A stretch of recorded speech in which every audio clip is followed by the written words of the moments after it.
Rieccoci in diretta, dunque emergenza rientrata a Marghera dopo che si sono vissuti minuti, ore di puro terrore per quell'esplosione seguita poi da un vasto incendio. Eccole qui le immagini della nube nera che questa mattina intorno alle 10 si è alzata in cielo, visibile a diversi chilometri di distanza anche in centro storico a Venezia. È scattato subito l'allarme chimico, si sono invitati i cittadini a rimanere in casa, a chiudere porte e finestre. Sul posto le squadre vigili del fuoco, il nucleo NBCR e poi naturalmente l'ARPAV per i rilievi. Al momento i primi rilievi parlano di una ricaduta degli inquinanti limitata all'area interessata. 2 i feriti in modo molto grave, uno ricoverato a Verona e l'altro nel reparto gravi ustionati di Padova. 2 le persone quindi coinvolte, vigili del fuoco che sono ancora al lavoro perché l'incendio è circoscritto ma non è ancora del tutto spento. Ci aveva detto l'assessore Bottaccin, è un intervento molto difficile, molto complicato, quindi ancora al lavoro insieme naturalmente ai tecnici dell'ARPAV e alle forze dell'ordine che dovranno ora chiarire le cause di questo incendio. Naturalmente dopo l'emergenza ora si accende la polemica, si accende la discussione su quanto sia delicata tutta quell'area lì e quindi si torneranno a fare i ragionamenti sulla riconversione e insomma sugli interventi nell'area di Marghera. Lì siamo proprio in particolare ai confini tra Marghera e Malcontenta. Siamo ormai in chiusura, chiarire 2 cose. Innanzitutto le immagini che vi avevamo mostrato di quei danni all'interno di un'abitazione ci erano stati inviati da un telespettatore.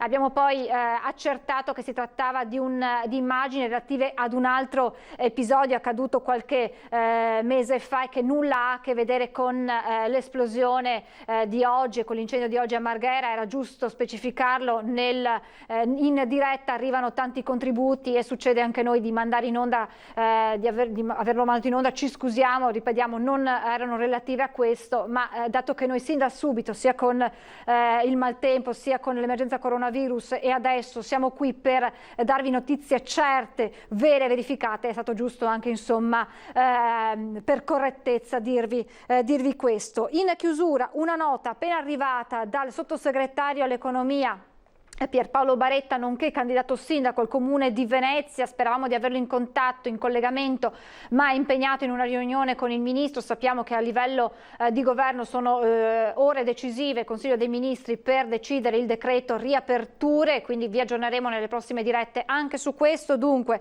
la nota del sottosegretario Baretta e candidato sindaco: la sicurezza di cittadini e lavoratori deve essere sempre al primo posto di fronte all'emergenza sanitaria del coronavirus come di fronte all'emergenza ambientale di Marghera. Il disastro avvenuto questa mattina alla 3V di Sigma era annunciato solo pochi mesi fa. Continua la nota: i lavoratori dell'azienda coinvolta avevano scioperato chiedendo condizioni di lavoro più sicure e denunciando l'insufficienza dell'impianto antincendio. Occorre una svolta rispetto al modello di sviluppo di Porto Marghera per una conversione industriale che combini opportunità di lavoro con la necessaria sostenibilità ambientale. Tutto questo avviene a pochi chilometri dagli incommensurabili patrimoni artistici veneziani e a ridosso delle case dove vive la popolazione della terraferma. Non può succedere. Nel frattempo, conclude Pierpaolo Baretta, dobbiamo ripensare anche al sistema di allarme per la popolazione, un allarme che deve essere tempestivo e allargato a tutto il territorio potenzialmente a rischio chimico.